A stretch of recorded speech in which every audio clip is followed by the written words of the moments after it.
Hi, I'm Maisie Hulbert, Policy Officer at ACEVO. Welcome to this special episode of our podcast, Leadership Worth Sharing, in which 3 of our Climate Working Group members talk about what they have been doing at their organisations to tackle the climate emergency. You will hear from Emma Gibson, Director of London Travel Watch, Janet Thorne, CEO of Reach Volunteering, and Gus Alston, CEO of the Stonegrove Community Trust, about their first steps, challenges, and motivation to get the work started.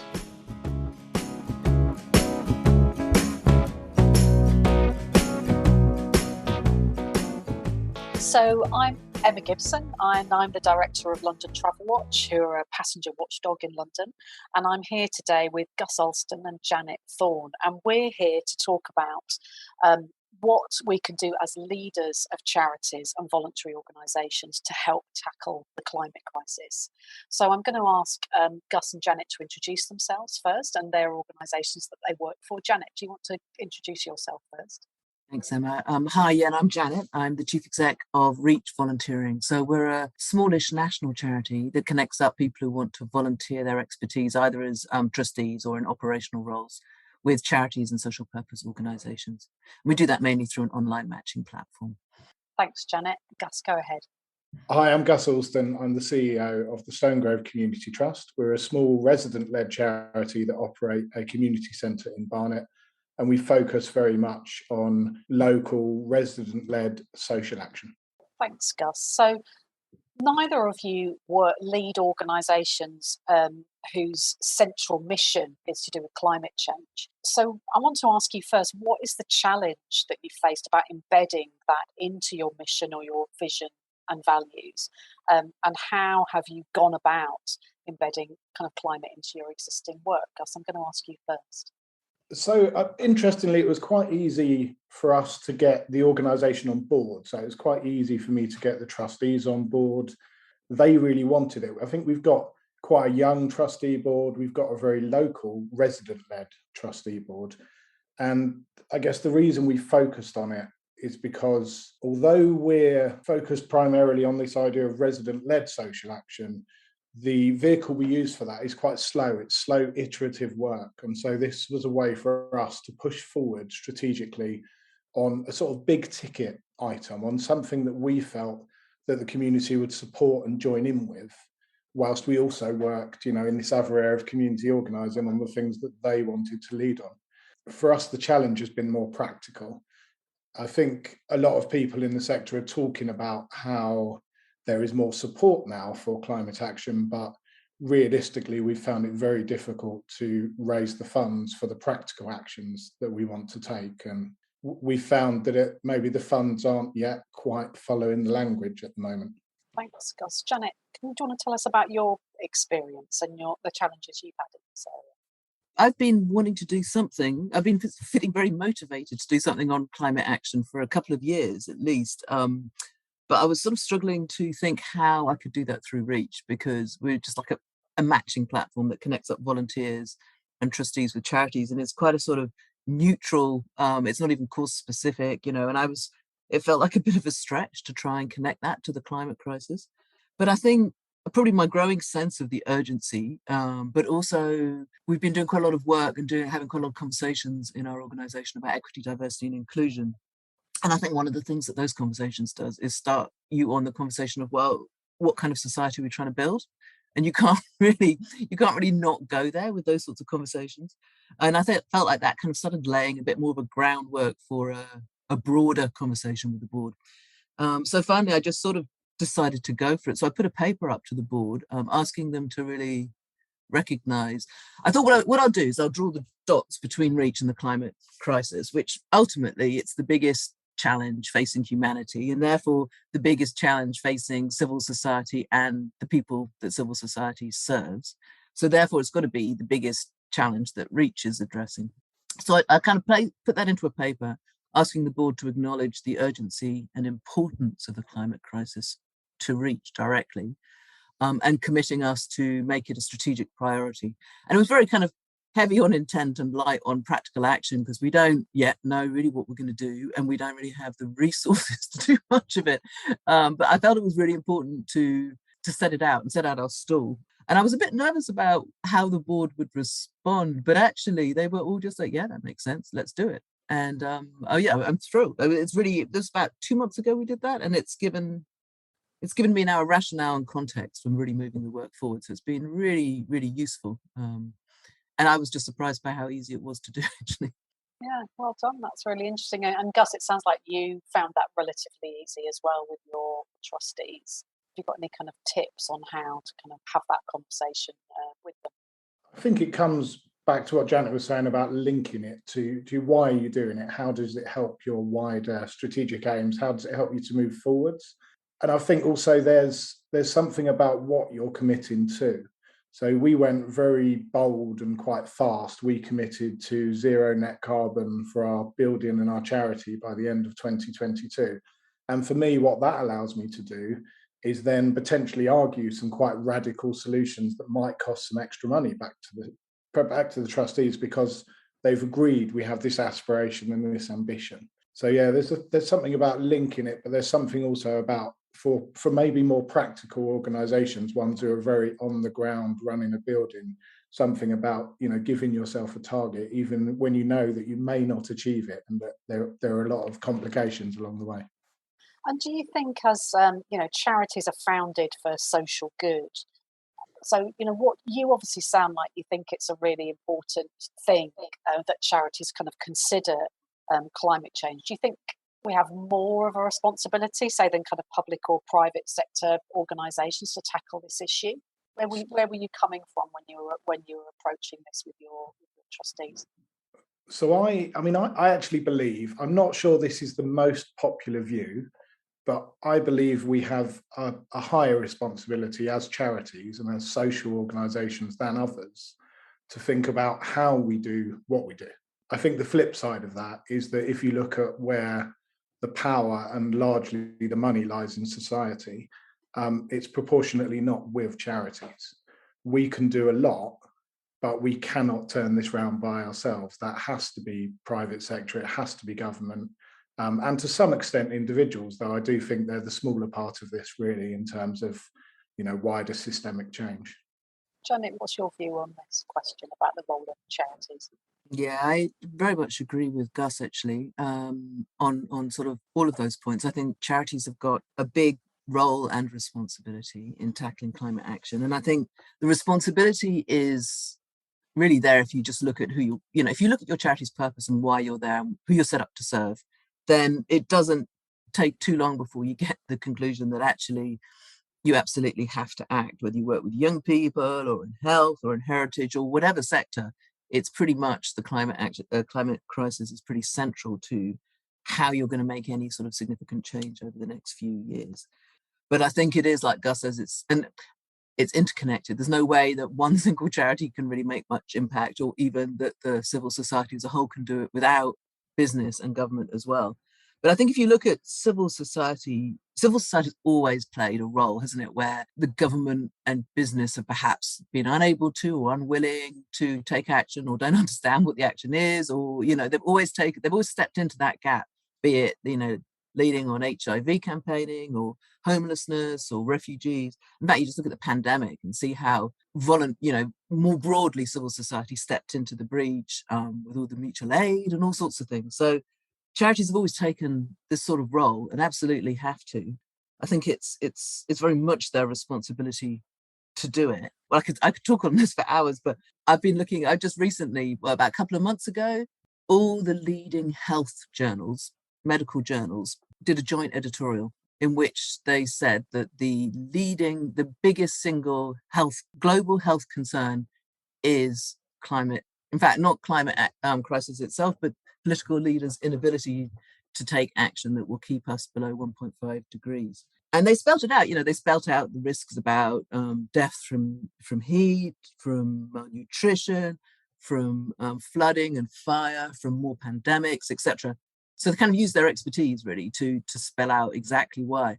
But that kind of joint action and saying this is the biggest thing, and sort of calling out political leadership, I thought that was really powerful. And I sort of feel like that civil society should be doing that too, perhaps even more so. If we look at our need to, because the we all know that the climate crisis is going to hit unequally, just like the pandemic has, but even more so. It's going to hit marginalized groups more strongly. It's going to affect all of our beneficiaries, but it's also going to really deepen inequality. And so if we're not kind of at the forefront of taking action, then I think we've really reneged on our responsibilities as civil society organisations. I'm going to ask you kind of both, but maybe Gus first. Why do you think charities have struggled to act in this space sometimes? And, as leaders, what makes it hard to kind of take the first steps, if you like? So I think a big part of the challenge does come back to resource. If we want to take action on one thing, then we have to not take action on something else. We have finite amounts of money, finite amounts of staff time, and we have to take that away from one thing to take action on another. And so I think at the moment that's actually becoming even more challenging. Whilst we're all talking about the environment and as Janet mentioned earlier about inclusion and diversity, I'm actually coming across a lot of conversations which are sort of not now. We can't do that now. It's a particularly challenging time. People are in crisis. And I think that boils down to that's sort of always been the argument about the environment. The argument is that, yes, it's important, but what are the consequences of taking action? Globally, what would we have to do? What difference would it make to our living standards? Can we afford it? Can we do it? Rather than can we afford to do nothing? Can we afford not to make real progress?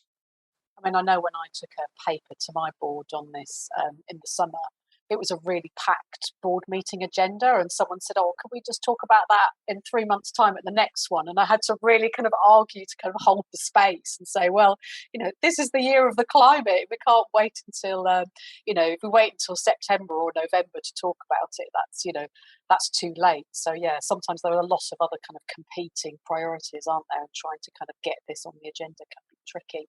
Janet, what's your thoughts on this or your experience? Yeah, I think what you've both said is completely true. And, the lack of resource, the lack of time, and it's a difficult thing to think about. I think there's, with boards in particular, I think I had a recent conversation with someone who said that their board was reluctant to do anything that wasn't really, really obviously connected to their mission. Is that sort of there's a political environment in which it's sort of stick to your knitting. We've seen some challenges to the National Trust and all sorts of organisations about have they gone beyond their remit. So I think there's probably some board caution there as well, although I don't know how widespread that is. I wouldn't want to over-egg that. But I think in addition to the sort of very real problems of lack of time and money, I think this is just a big challenge in thinking about the climate crisis in general. It's a really hard thing to think about. And actually, so many people just aren't really thinking about it for that reason. They kind of maybe read one article on it, accepted it's an issue, but then just sort of compartmentalize that in their brain because it's a hard thing to think about. So I think that is really behind a lot of it. And I think, there's a lot, I think our press and our political leaders and all sorts of things are sort of colluding with that, It is not the headline on the newspaper every day. I saw an article on the BBC a couple of months ago where they talked about how European countries would be basking in 50 degrees heat in the future. You sort of stop and think, okay, when it's 50, I'm not really going to be basking. I might be dead. It's like, so I think there's a sort of general colluding with let's not think about it because it's really difficult.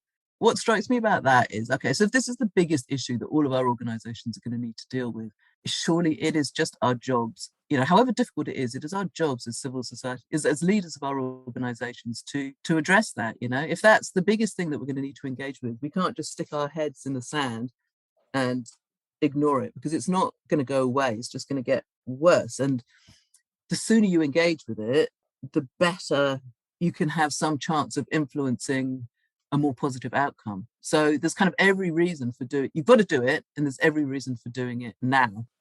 But I think it's helpful when people share what they're doing and talk about what they're doing, because it kind of provides encouragement and support. And even just that resolve, I think what's helped me take climate action is seeing others do it and think, okay, you're doing it, you're stepping up to the mark. I really feel like I need to as well. And some of that's been looking at what young people have been doing, who don't have even the resources or the leadership positions or anything, but they're still getting on and doing it. So I sort of feel like we all need to sort of just suck it up a little bit and do it, like we've had to deal with other difficult issues. So if you look at sort of something like racism, so there's a lot of leaders who never really engaged with that topic before, and it didn't seem to be the kind of thing that they needed to deal with in their organization. And they've sort of had to go on a bit of a painful journey in the last couple of years of recognizing actually they really need to. And just because it's difficult and just because it's wider than maybe their organization's remit is not a good reason for not engaging with it. And I think I think people will really be looking back in a couple of years' time going, what were we thinking? Why were we not engaging with the most important issue of our time? So,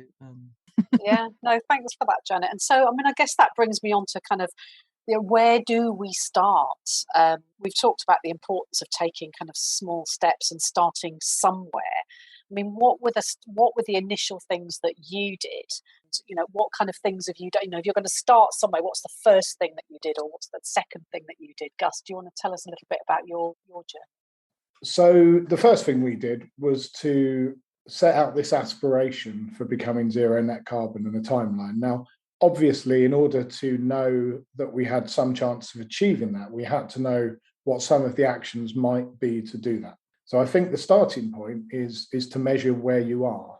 And I say that, for organizations looking at the more practical side of this, maybe. So for us, that was applying to the City Bridge Trust, who do an eco audit program, and working out what the environmental impact of our work was. At that point, we knew where we needed to put the effort in order to get maximum environmental impact. So what we've done so far, we have installed essentially some heating control systems. Doesn't sound very exciting, makes a big impact. We're working towards currently funding and installing a large solar array on the roof of the centre.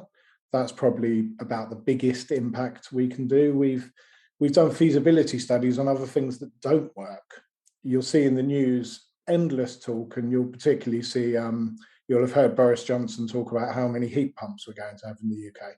For us, heat pumps don't make any sense.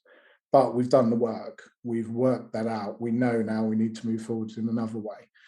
Currently, we're exploring what to do about our business waste. That's actually over 50% of our carbon footprint, and obviously has all these other knock-on effects. And we've identified a supplier we're going to work with that will make that zero net carbon. I think part of the challenge here is kind of understanding what you're doing.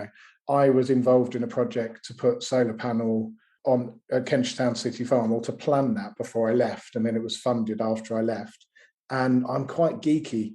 I like learning about solar. I like learning about heat source pumps. I'll sit there with the laptop out on my lap in the evening looking at these things. We don't have time to do it in our normal days. I think another tip I would give, and this is kind of not really an environmental tip, but my first action on anything I want to do is to think, who do I know who knows more about this than I do? And in this case, it was Power Up North London, who are the community energy company we work with. But if you're based in London or England, you've got London Community Energy, England Community Energy. You can go and find the groups that do this work. And often they will give you the initial advice for free. And then you might fundraise for some project money as you go. But they will come in, they will tell you, can you get solar? Can you get a heat pump? What are the most impactful things you can do? And they will work with you to implement those as you go. So yeah, big shout out to those kind of groups. Yeah, thanks for that, Gus. So it sounds like doing this audit was your really kind of important first step. And it sounds like you did something really thorough with an external agency. Certainly where I work at London Travel Watch, we did something much more kind of lightweight and internal. As a way of kind of auditing kind of things that we do, like our paper use, water use. We're in a build. We don't own our own building. We just have a landlord, so we couldn't install heat pumps or solar panels. All we could do is try and convince the landlord to renew with a renewable energy tariff next time they were updating their electricity supplier. So I think you can have a big all singing or dancing audit, and you could do something that's a bit lighter as well, depending on what kind of organisation you're running. Janet, have you got any kind of top tips on your kind of first steps and kind of where you started? I think it's just a matter of just going for it, and it is confusing, and it's not necessarily that easy to sort of think of a whole kind of concrete laid out plan. So to some extent, you just don't wait for that to emerge. You just have to get going and take a first step. And that could be a really practical step, like some of the ones that Gus has outlined, although he did start with quite a bold ambition. But or it could, for us, we don't have a office or an online digital service. So there wasn't many practical things that we could do, really. So kind of setting it out as a strategic objective and asking the board to commit to that was really the first thing I could do. But, I kind of had to go to them it was kind of pretty light on what we were going to do, because that's just still to emerge. So it was really asking them to say, let's prioritize this and work out what we need to do. And I think being willing to go with that kind of, you don't have all the answers, just get going with what you know is probably my top tip, really. Just go for it, and you will find that first step, whatever that first step is easier than you think it might be. And then once you've taken that first step, the next step becomes much clearer. And I think that's what I would encourage. So, for example, now that we've made that commitment, I'm now finding myself, I've got the rationale, the excuse to go and talk to others. I see that young trustees movement are starting to talk about this. I'm like, well, now I can sort of engage with them because we've made a commitment to it. So it makes the next step of action, actions that you hadn't even anticipated, it makes them more possible if you just get going. So just get going. Absolutely. And I think the first thing that I did was actually outside of the kind of structure of thinking about an actual kind of climate plan. I think I joined this organisation a bit less than 2 years ago, and so it was a new pension provider.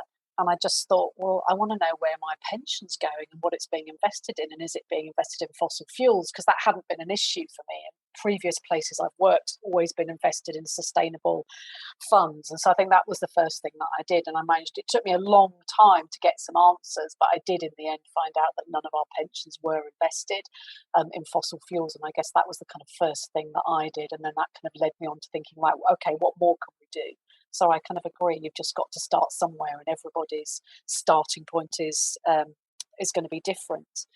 Have you seen anything else that other organisations have been doing? Are there any other kind of initiatives that you've spotted other organisations or people doing that makes you kind of feel hopeful? Any other kind of examples of good leadership? Well, I've been sort of actively trying to collect these recently, because first of all, when I was looking at Reach's work, I was trying to look for inspiration from others and actually couldn't find much initially. I kind of asked the question on Twitter and got a kind of interesting range of responses. I think there's a lot more going on than we realize. It's just not all of it's that visible. So even just this morning, I came across, I know nothing about the heritage sector, but I came across Heritage Declares and some other work within the heritage sector.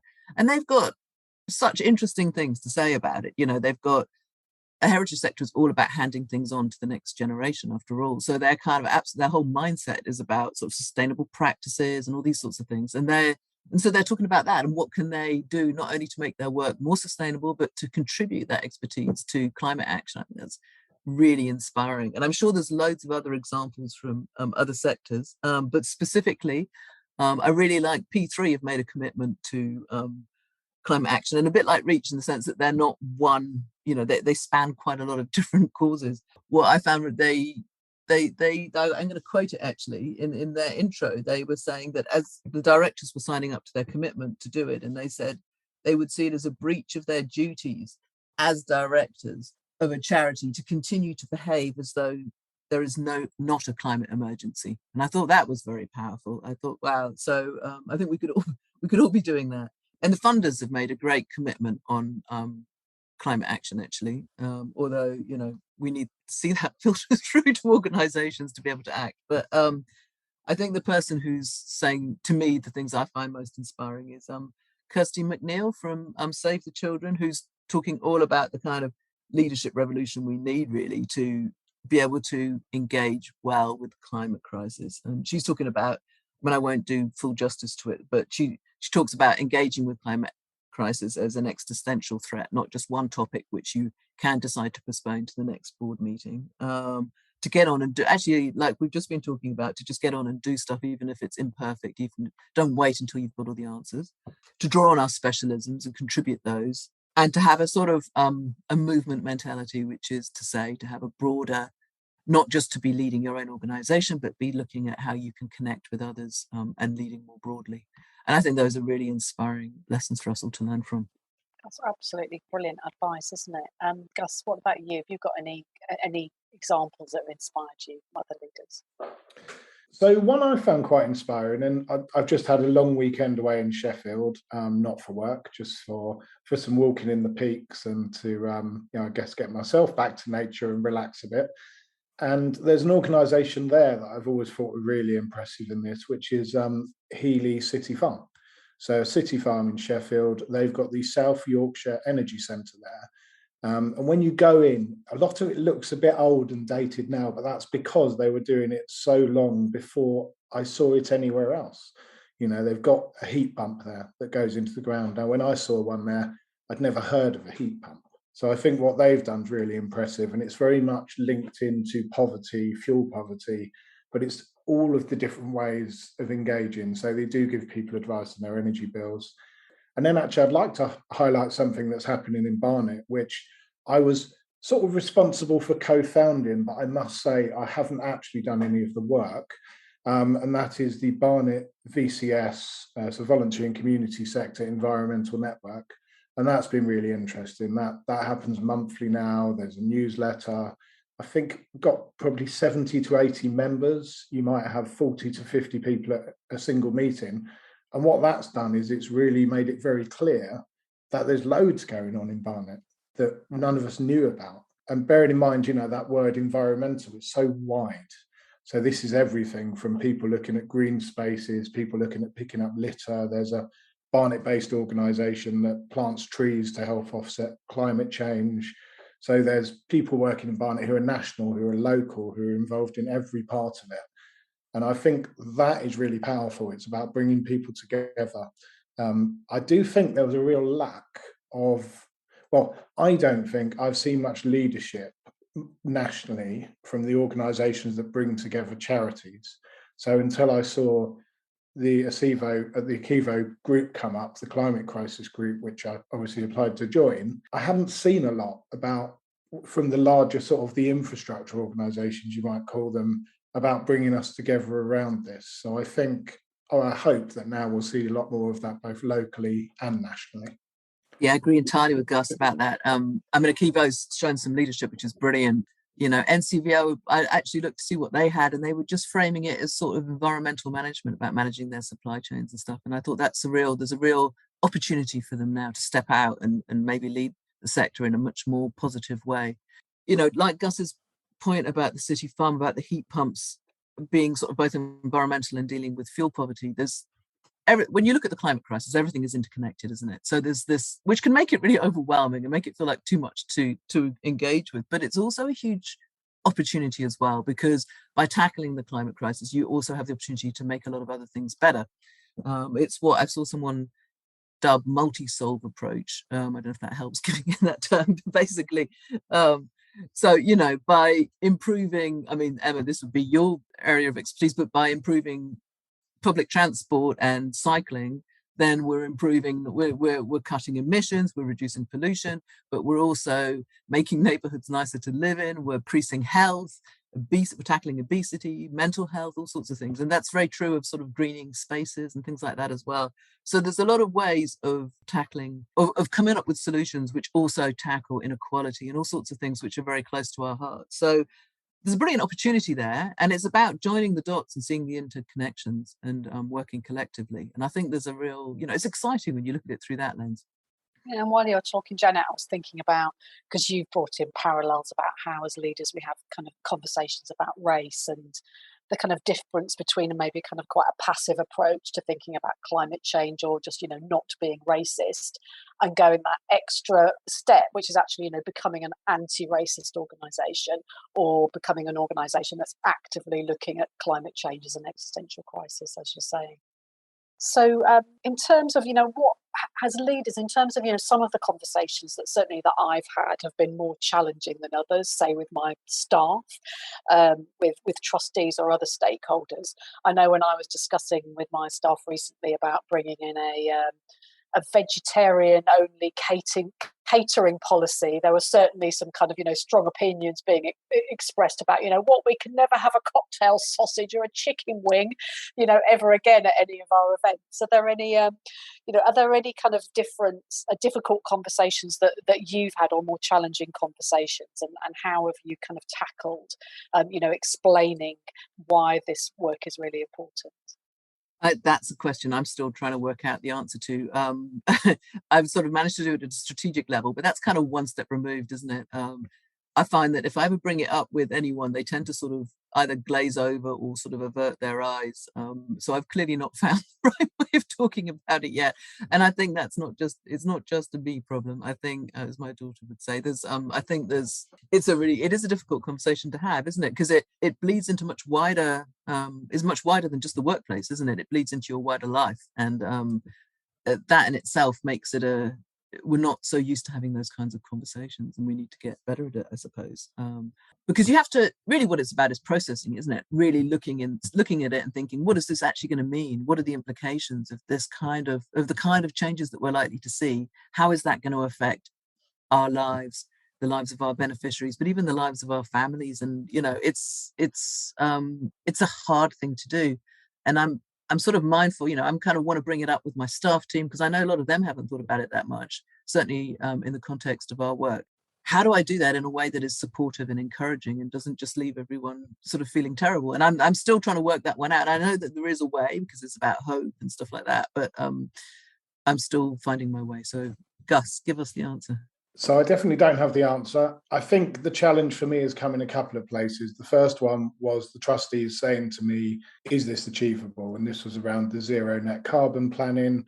And I at the time said yes, and I tried to not show the fear in my face and keep a straight face. And luckily, it looks like it might be. It looks like we might hit our target. But I became less and less optimistic of that as time went on. And it's only recently that a bit of hopeful funding or good probability funding has kind of fallen into place at the right time that I think it might still happen. So I think there's something there about, is it realistic? What can you achieve? But on this occasion, I was very much a kind of shoot for the stars and maybe land on the moon sort of approach and see where we get to. So I think a big challenge here is we're not experts. So we're going for zero net carbon. And one of the reasons we're doing that is because it's quite a good headline. It's quite a good way to attract people's attention and have a conversation. But we know that it might not be that that's always the most impactful thing we could be doing. It could be the wrong target. It could take us in the wrong direction. And so we're acknowledging that as we go and trying to learn about it. And I would sort of question, in a more sort of, in this kind of global sense, you've got COP26 coming up. We're talking about zero net carbon, but it seems to rely on this idea that all of us can reduce our carbon to a certain level and then pay to offset some of it, which essentially is a way of, one half of the world paying another half of the world because we want to generate more than our fair share of carbon. So I really question whether zero net carbon in a global context means a great deal, or what does it mean? And I'm really grappling with that myself.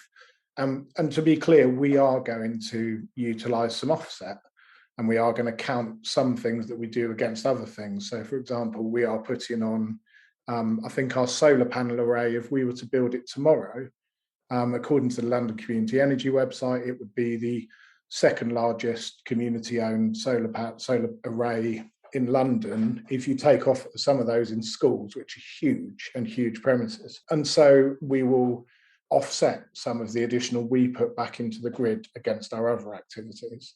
But this idea of paying other organisations for offset, I struggle with, and at the moment I'm still going to do. So I think there's a challenge there, and also I guess a challenge from me to the others around me to just be authentic and open and say, we know we don't understand all of this and we're going to work on it together, and we reserve the right to change our minds on how we approach this and how we can be the most impactful. Yeah, I mean, we reserve the right to not be perfect, right? But yes, we're doing our best, and we're making a start. Janet, is there anything more you want to say on that idea? Yeah, I just so agree with that, and I think none of us know what the right way is of tackling climate change, And all of us, including world leaders, are kind of making it up as we go along to some degree and trying to work out what's the best way. And as humanity has delayed action for so long that we're now in a place where really only we need pretty radical solutions. And so that in itself is means that we don't, it's not all laid out. There aren't established paths you can follow. But just if you sort of taking Gus's point about trying to work towards net zero and carbon offsetting, and then all the questions that raises. So even in a really quite practical level, it becomes quite complex. And I think that's all the more reason why it's absolutely fine to say, we really don't know what the right answer is. We've got an intent. Our intent is to try and do something about it. We'll be open and honest about our learning, and we'll try and learn from others wherever we can. And that's the only way to approach it. So I think if you're a leader who's used to, having a really nice control over your goals and your milestones and everything like that, then I think you kind of have to be able to just let go of it and say, this is messy. This is, we're not sure, but we'll be serious about our intent of the direction that we're going. And we will keep asking whether this is the best way and be ready to change and pivot if we need to, which is, after all, the kind of way that you need to lead anyway through change, that we've had to lead through the pandemic and that we will need to lead through the next few years. So I think it's about kind of becoming a little bit more confident and willing to just share and be authentic and share that we don't know all of the answers, but that we're open and we're learning. And I think that's a brilliant note to end on. Thank you very much, Janet and Gus, for sharing your thoughts really honestly with us.